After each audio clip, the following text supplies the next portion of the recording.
Hi, Neil from BBC Learning English here. Did you know that we're now offering a new weekly extra episode of 6 Minute English exclusively on our website?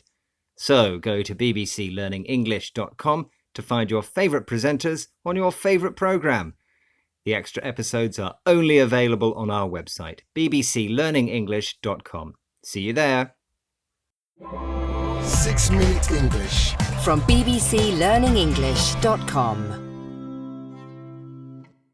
Hello, this is 6 Minute English from BBC Learning English. I'm Neil. And I'm Sam. Are you feeling well, Sam? No headache or sore throat? No, I feel fine, thanks, Neil. Why do you ask? Well, I've been reading some inspirational stories about the doctors and nurses fighting COVID. When I was a boy, I always dreamed of becoming a doctor. Ah, I see. Have you ever been in hospital? Yes, I have, and I remember the nurse's bedside manner, the kind and caring way that doctors and nurses treat people who are ill. Nowadays, more and more of the jobs that humans do are being carried out by machines. But I doubt that a doctor's bedside manner could easily be replaced by a robot. In this programme, we'll be discussing whether the revolution in artificial intelligence, often shortened to AI, could replace human doctors and nurses. We'll be asking, can you imagine a future without doctors? In fact, machines are already doing some of the jobs traditionally done by doctors, scanning people's bodies to detect skin cancer, for example. Yes, that's true, Sam, and it links to my quiz question, which is about human skin. It's a well-known fact that skin is the human body's largest organ. But how much skin does the average adult have? Is it A, 2 square metres, B, 3 square metres, or C, 4 square metres? Of course, our skin gets loose as we age, but I can't believe there's 3 square metres of it. I'll say the answer is A, 2 square metres. OK, we'll find out if that's correct later. Every year in the UK, over 5 million people are treated for skin cancer. Catch it early and your chances of survival are increased. Usually a skin specialist or dermatologist will examine your skin using a handheld microscope. But in 2017, a team of researchers at Stanford Medical School made an exciting announcement. Here's Oxford University researcher Daniel Susskind telling BBC World Service programme The Big Idea what the medics at Stanford had invented.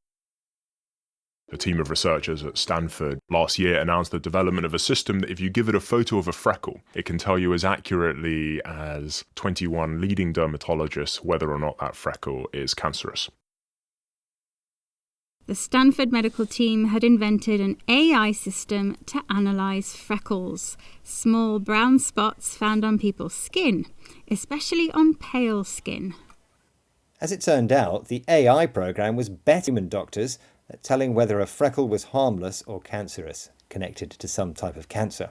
So it seems that artificial intelligence is already replacing humans when it comes to detecting cancer and doing a better job of it. But Daniel Susskind isn't convinced. One reason is that AI systems still need humans to program them, and as it turns out, knowing exactly how doctors detect illness remains something of a mystery. Here's Daniel Susskind again in conversation with BBC World Service programme The Big Idea. If you ask a doctor how it is they make a diagnosis, they might be able to point you to particularly revealing parts of a reference book or give you a few rules of thumb, but ultimately they'd struggle. They'd say, again, it requires things like creativity and judgment, and these things are very difficult to articulate. And so traditionally it's been thought very hard to automate. If a human being can't explain how they do these special things, where on earth do we begin in writing instructions for a machine to follow? Most doctors find it difficult to explain how they make a diagnosis. Their judgment about what someone's particular sickness is made by examining them. Diagnosing someone's illness is complicated, but there are some rules of thumb. A rule of thumb is a practical but approximate way of doing something. For example, when cooking, a good rule of thumb is 2 portions of water to 1 portion of rice. Exactly. And because identifying sickness is so difficult, Daniel says, where on earth do we begin writing instructions for a machine? We use phrases like where, how, or what on earth to show feelings like anger, surprise, or disbelief. I might show surprise by asking Sam, how on earth did you know the answer to that? Aha! I guess you're talking about your quiz question, Neil. And you needn't be so surprised. I'm naturally brainy. Of course you are. In my quiz question, I asked Sam how much skin there is on an adult human body. And I said it was 2 square meters. Which was the correct answer. With your brains, I think you'd make a good doctor, Sam, and I'm sure you'd have a good bedside manner too. Ah, you mean the kind and caring way that doctors and nurses treat their patients. Okay, let's recap the rest of the vocabulary, starting with freckle, a small brown spot on someone's skin. Freckles are usually harmless, but some skin spots can be cancerous, connected to cancer.